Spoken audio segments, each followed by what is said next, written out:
Bismillahirrahmanirrahim. Kita akan start dengan topik 3, Momentum and Impulse. Topik ini ada dua sahaja subtopik, 3.2, Conservation of Linear Momentum.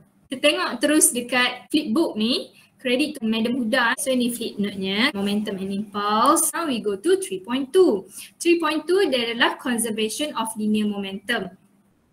Dia lebih kepada collision, okay?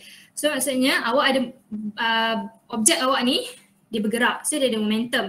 So bila dia bergerak, dia langgar objek lagi satu. So akan berlaku collision kat sini. So dia nak cakap bahawa kalau tengok prinsipal ni cakap linear momentum maksudnya yang straight line linear momentum adalah bila awak tak ada external force. Okay. Kira dalam sistem tu objek ni dia pergi langgar objek lagi satu. Tak ada pun force yang lain tolak ke tarik ke buat apa-apa dekat dia. So bila tak ada external force, awak punya total momentum will be constant. Maksudnya before dia langgar akan sama dengan after dia langgar. Okay, walaupun akan berlaku perubahan speed dan velocity semua tu, tapi kalau kira-kira balik, initial will always be equals to final untuk collision Okay, syarat dia tak ada external force. Itu dari segi ayat-ayat dia. Kalau nak tulis daripada segi equation, awak nampak dekat sini dia adalah summation P initial akan equals to summation P final. So cara awak tulis equation dia. So next, dua jenis pelanggaran. Okay, two types of collision which is elastic and inelastic. Okay. Terus tengok apa beza dua ni. Beza dua ni adalah, awak tengok bawah ni dulu Okay, bawah ni total energy, potential energy ke apa benda, apa jenis energy yang ada sebenarnya conserve sahaja.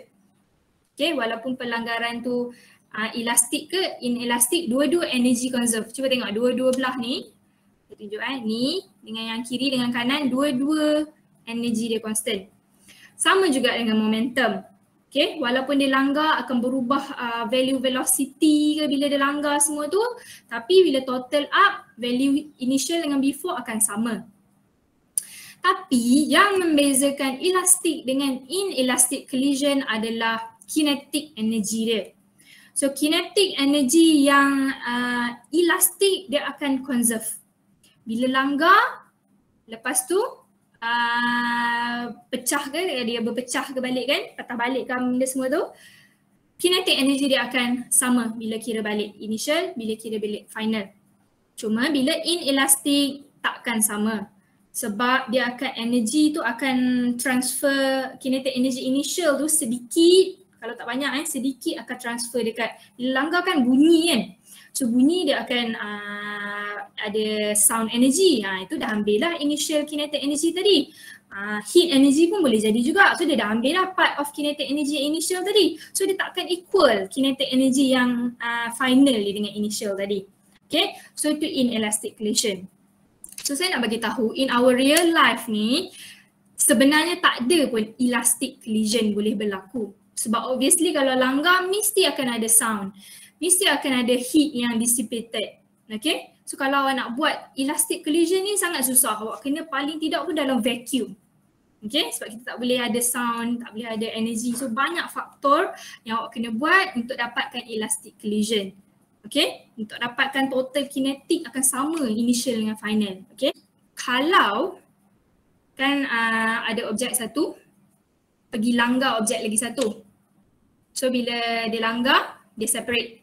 Okay, so bila separate, cara awak nak kira equation dia adalah di mana M1 U1 plus M2 U2 plus M1 V1 plus M2 V2. Bila inelastic, awak guna equation yang M plus 1 dalam kurungan V tu. So bila awak nak buat soalan, equation yang ada pecahan dua tu dia panggil elastic collision punya equation.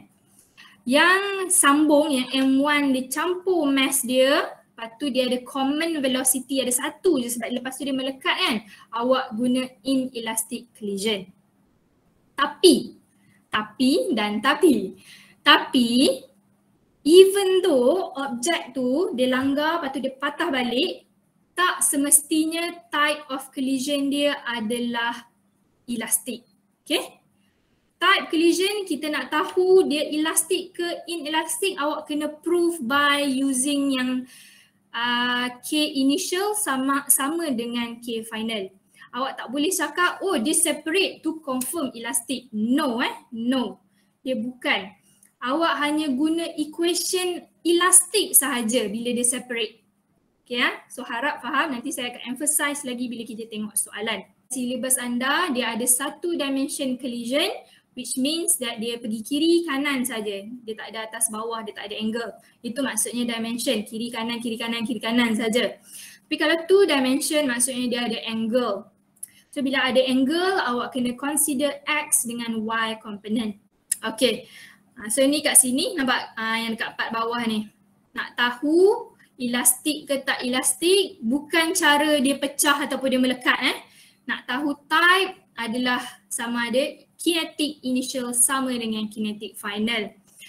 Alright, ini pula. Elastik ke inelastik? Inelastik.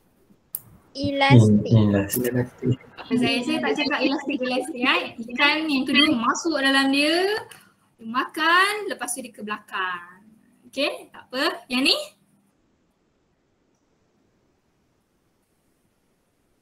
Elastik. Inelastik. Inelastik. Inelastik. Inelastik. Lain? Elastik. Elastik. Elastik.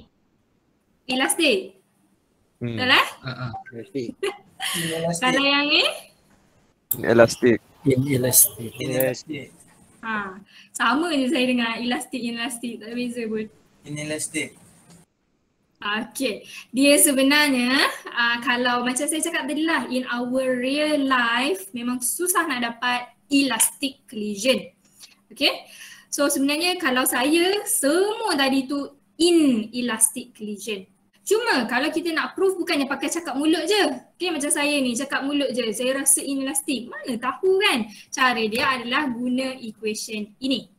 Okay, so itu cara awak nak proof type of equation tersebut. Jangan pakai cakap saja tanpa ada bukti. So habis dari segi konsep-konsep semua ni. Harapnya anda faham momentum tu apa, impulse tu macam mana nak cari, apa beza elastik dengan inelastik, macam mana nak cari type equation and so on. Okay, so kita akan tengok example supaya awak boleh buat soalan nanti. Ini adalah one dimension. So awak tengok one dimension dia pergi sama ada kiri atau kanan sahaja. Okay, so kita tengok soalan, ada car A moving directly towards each other. So maksudnya satu ke kiri, satu ke kanan. Same speed. So same speed terus label. U untuk A adalah 10.6, U untuk B adalah 10.6 juga. Tetapi apa yang beza dia adalah direction. Untuk A ke B yang negatif? Beritahu saya. B. Ke kiri. Sebab dia ke kiri. Okay, so by now awak tahu nak determine, awak kena tengok betul-betul direction kiri ke kanan. Okay, yang kiri awak jadikan terus negatif, yang kanan positif. Lepas tu dia bagi apa lagi? Dia bagi right after collision, car A bounce backwards. Okay, so maksudnya sekarang V final dia akan jadi negatif pula sebab sekarang V dia to the left pula kan. So dia suruh cari final velocity untuk B.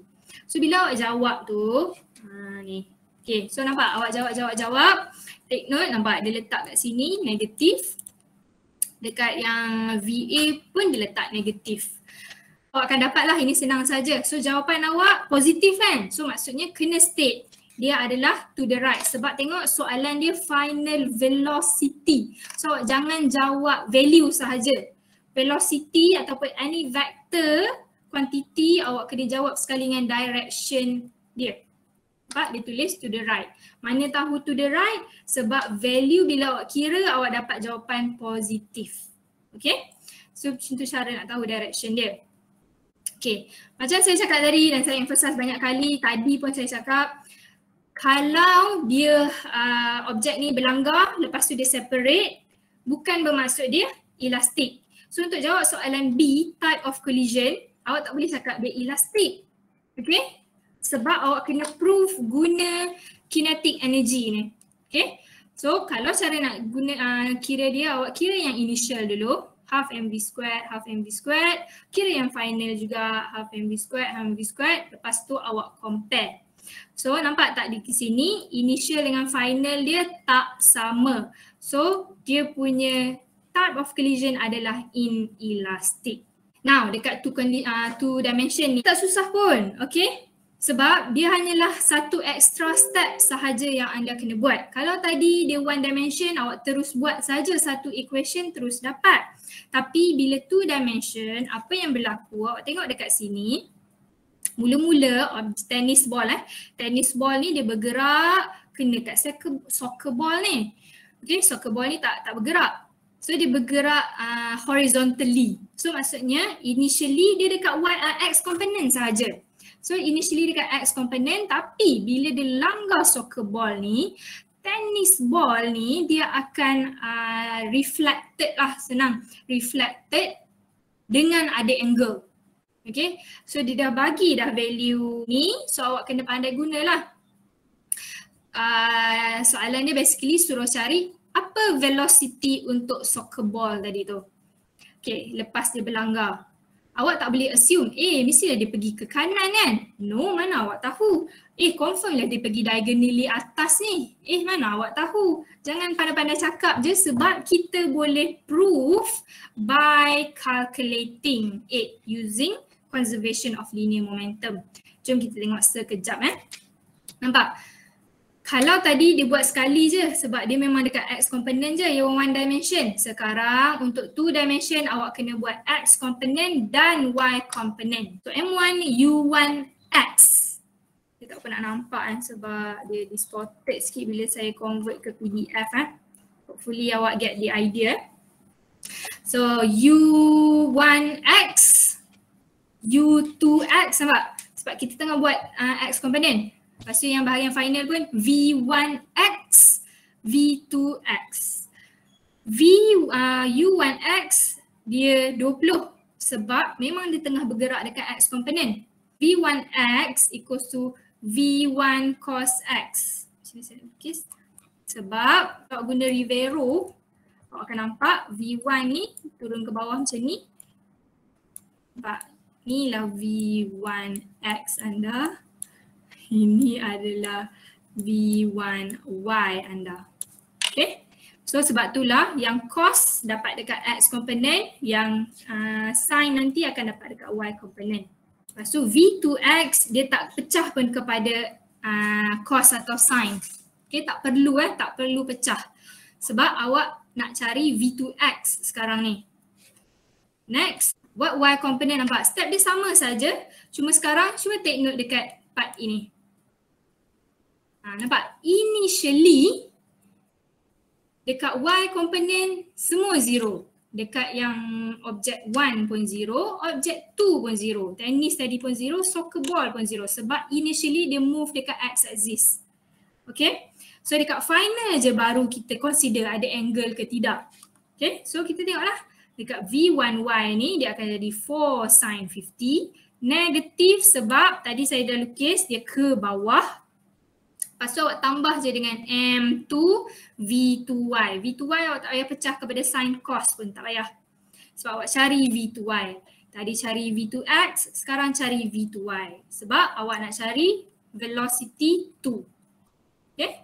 Cara nak cari macam awak cari magnitude tu lah, yang square root tu. So masuk je value V2X, masuk value V2Y, dapatlah jawapan magnitude of the soccer ball. So ini magnitude dia 4.91. Daripada dia stationary, bila kena langgar dengan tennis ball, dia akan bergerak dengan kelajuan 4.91. Tapi dia nak velocity, hala laju. So awak kena cari direction. Carilah direction. Okay, nampak direction. Direction of the soccer ball, guna yang equation tangent tu, awak akan dapat 9.97.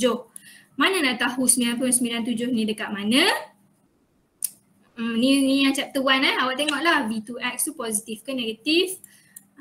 V2Y tu positif ke negatif. Kalau ikut tadi V2X dapat value positif, V2Y pun dapat positif. So kena tulis dia punya direction dia dekat positif X axis. Tak payah tulis anti-clockwise ni pun tak apa.